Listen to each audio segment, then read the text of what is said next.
Hello, everyone, and welcome back to Bambi's Favorite Things. This is a subject that I have a lot of knowledge with, so much knowledge that I could talk for 3 hours on this subject. So I'm going to call this number one of many, SIBO, IBS, and diverticulitis.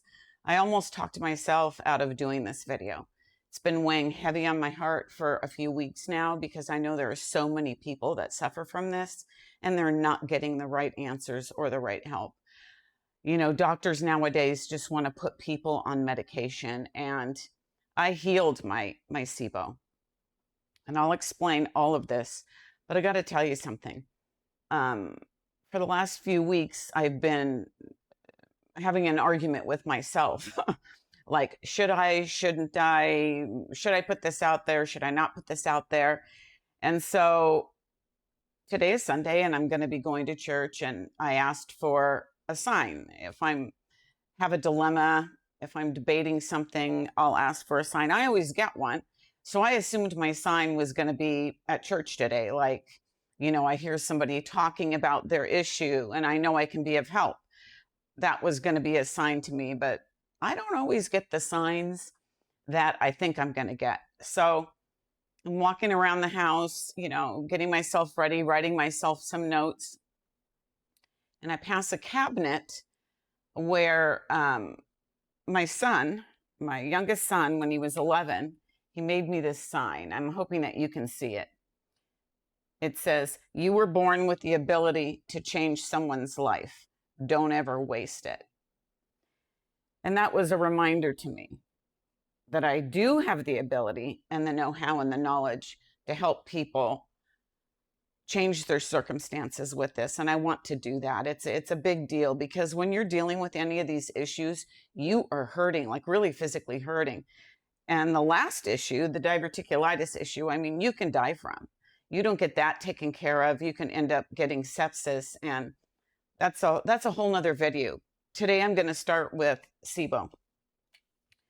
But before I even get into that, I want to explain to everyone, before I even explain things that you can do to start to help yourself.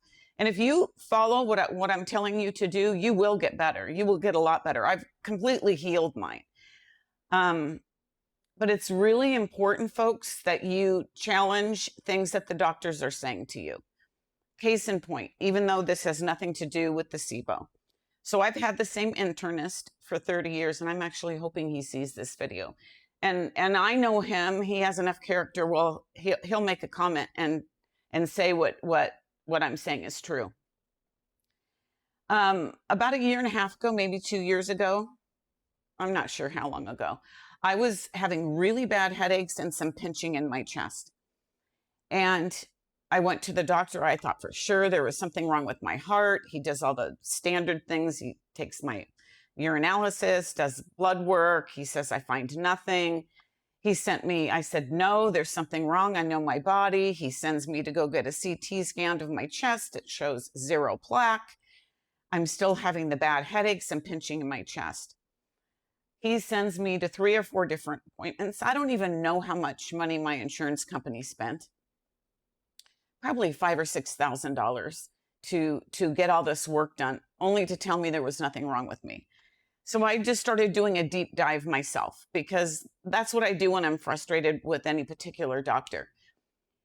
And you know, some of it isn't their fault, and then some of it is.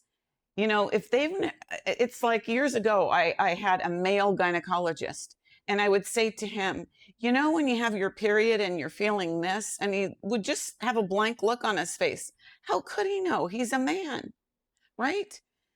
So sometimes when you explain a symptom to a doctor, if they've never had that illness, how would they know? They're going just by the text and what they were taught in school. So a lot of times you have to do your own work. You just have to do deep dives. So I'm having these headaches. I'm having pinching in the chest. A whole bunch of work is done, and they're telling me that there's nothing wrong with me. So I find this guy named Gary Brucka on the internet, and he has a company called 10X. And when you go get a standard blood test, it's 32 biomarkers. that they're looking at. In his company, when they take your blood, they do 72 biomarkers. And they charge $600 for this blood test. And I thought, man, that's a lot of money for a blood test that I have insurance for. But I wasn't getting any answers nor any help.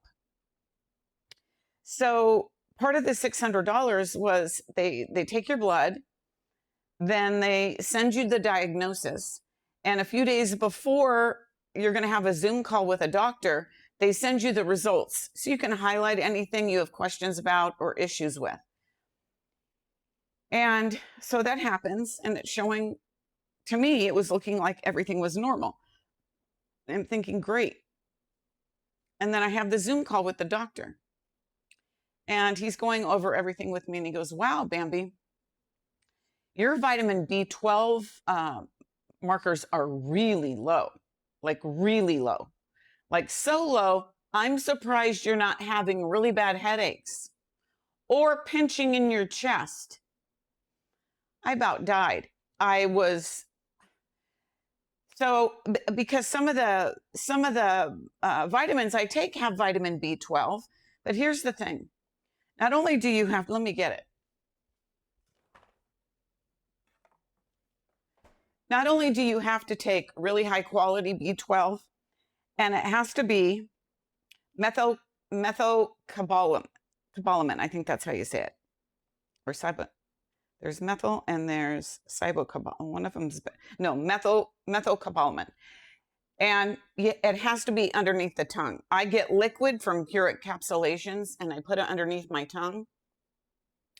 But imagine my surprise when he told me that. I couldn't wait to call my doctor and tell him. And my doctor was floored. He said, that doesn't even make any sense to me. Well, why did it make sense to the doctor I was having the Zoom call with? Within 48 hours after I started putting this underneath my tongue, no more pinching in my chest and no more headaches. Okay. All that to say, challenge your doctors, ask questions. And if they were telling you that you need start taking a medication, question them why. And then look it up to see what the side effects are, and then see if there's a natural way to do something. Okay. So SIBO, this was over 20 years ago. I started having issues. Backstory is almost everybody who has had their gallbladder taken out has SIBO.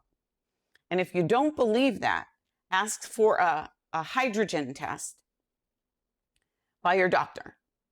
If you're having distension in your abdomen and you've had your gallbladder out, you're having some issues in your gut and you think it's because you're getting older or because you've been eating this food or that food, take the hydrogen test. Okay.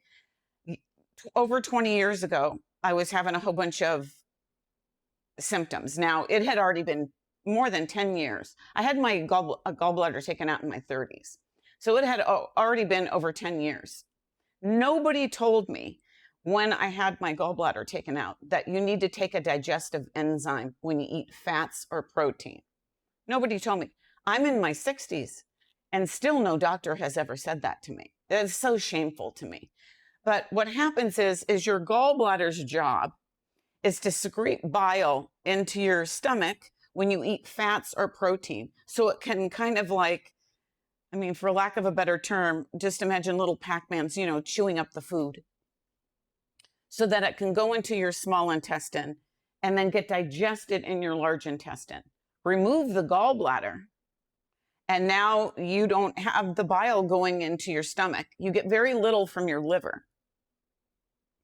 And all those years, I was left with not knowing, not being educated with taking that digestive enzyme. So what starts to happen to people is that food starts to be digested in your small intestine, hence the SIBO, small intestinal bacterial overgrowth.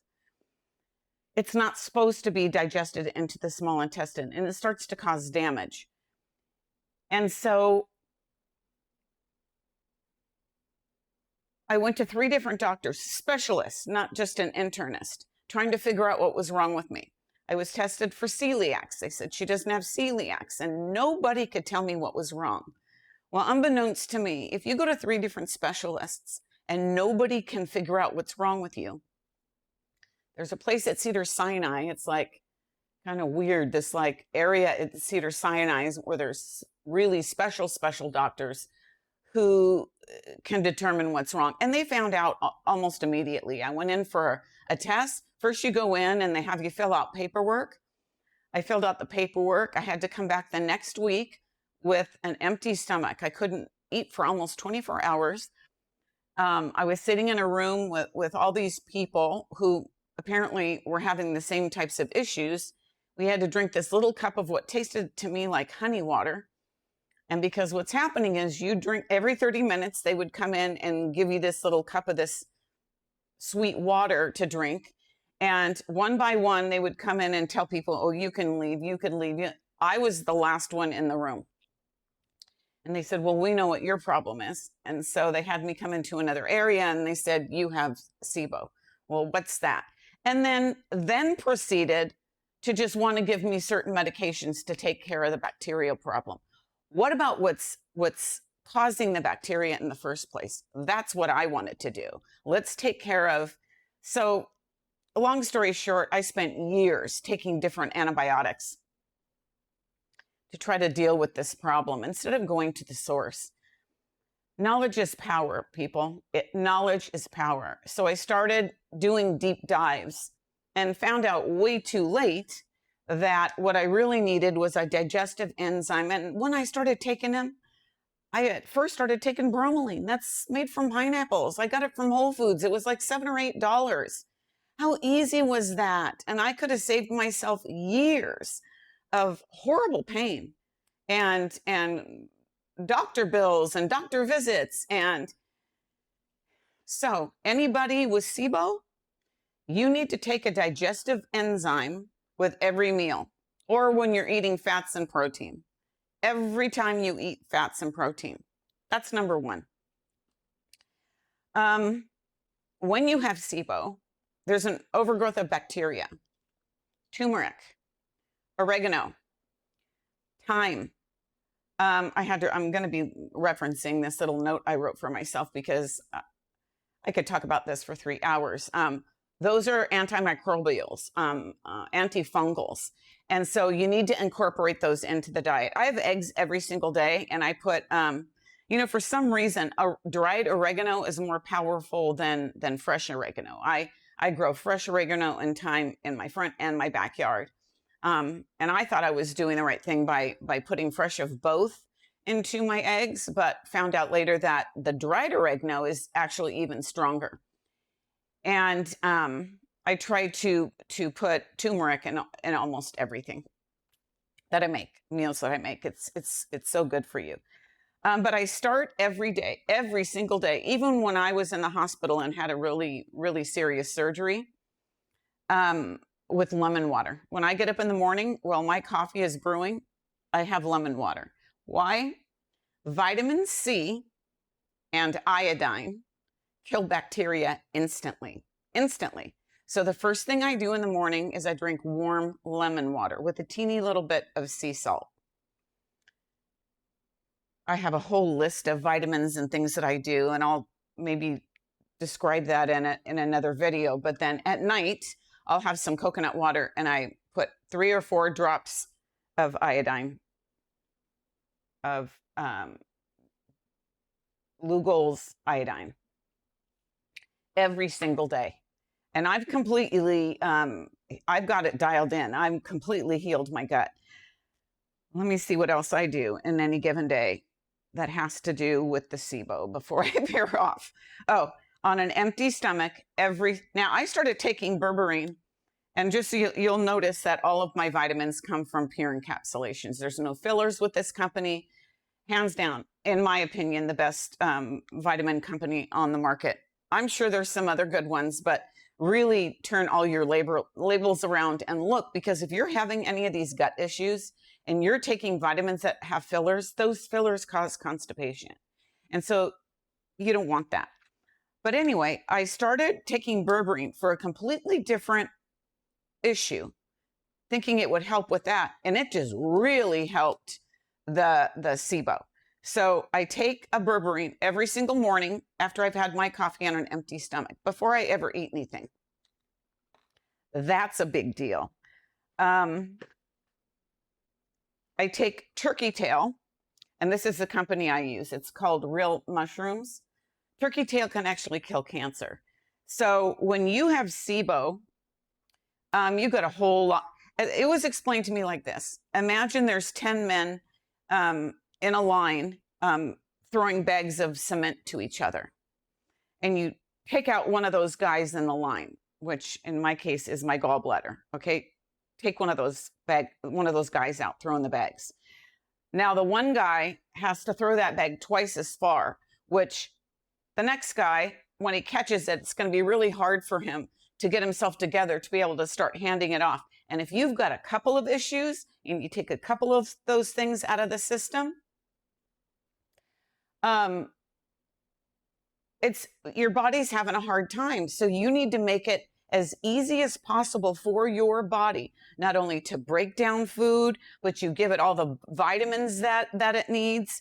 And as you age, especially over the age of 40, your body stops making certain things. It has there was a guy at work. Sorry, see, I can just jump around to all these different subjects because I'm just hoping today when I put this out there that I help somebody who's having a really bad issue. So he had his gallbladder, but word had gotten around that I had a lot of knowledge on this subject. And he came to my office and he said, I'm having an issue. Do you think maybe you could help me? And I said, well, what's your issue? And he said, he only went number 2 every 3 days. Oh my God, the thought of that even made my stomach hurt. And I said, well, tell me what you eat. Well, you know, the job that I worked, there was a lot of guys who did a lot of weightlifting, a lot of bodybuilding, ate a lot of protein, ate a lot of meat. Well, after a certain age, your body has a hard time breaking that down. So I told him he needed to start taking a digestive enzyme every time he ate that meat, but it was really important that he started taking betaine hydrochloride. So, and again, I get this from Pure Encapsulations, but he started taking the betaine hydrochloride and he started taking the digestive enzyme. And I take something from Dr. Berg that has ox bile in it. At the end of your meal, you start taking this. I saw that man. I'm going to put everything that I show to the side so I know not to show it again. I saw that man a week and a half later. Now, this guy had been really crabby. I just thought he wasn't a nice guy, and he was always scowling.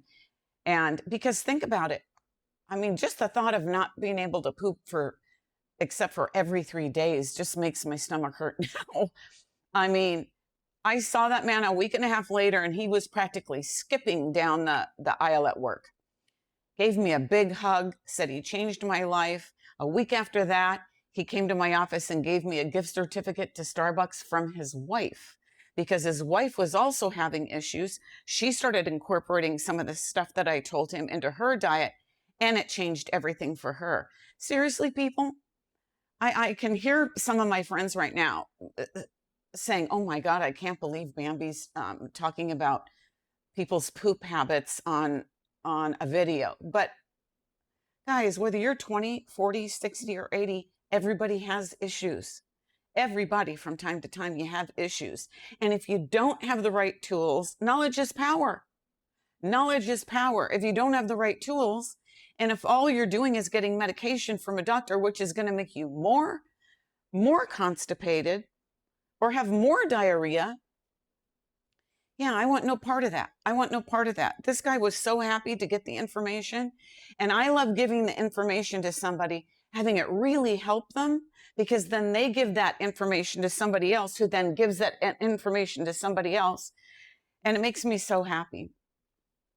I realize I'm oh gosh, I can see this is almost 20 minutes. So I'm going to end this one, but just in case somebody is having a lot of pain today.